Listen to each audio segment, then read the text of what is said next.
Channel of Vadodara. કોમી એકતાના પ્રતીક હઝરત લાલન શહીદ બાવા અને બાલન શહીદ બાવાના સંદલ શરીફની ઉજવણી કરવામાં આવી।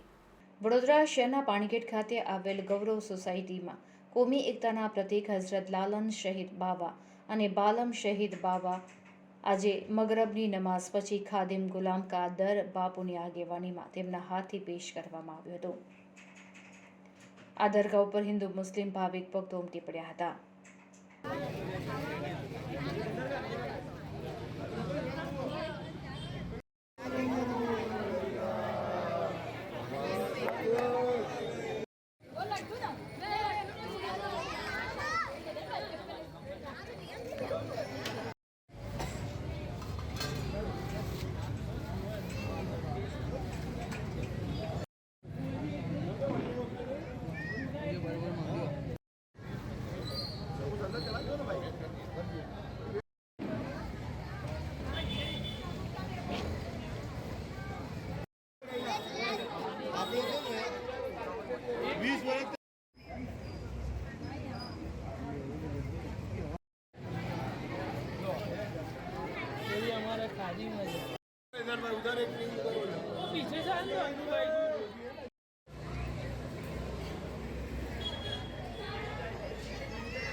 આ હઝરત લાલન શહીદ બાલમ શહીદ બાવાનો સંદલનો પ્રોગ્રામ છે આજે, અને એમાં ખાદિમ જનાબ કાદર બાપુ, અનવરભાઈ, હુસેનભાઈ, ઇમરાન બાપુ, અહમદભાઈ, યાકુબભાઈ, હૈદરભાઈ અને તમામ હિન્દુ મુસ્લિમ એકતા સાથે આ સંદલ મનાવવામાં આવે છે।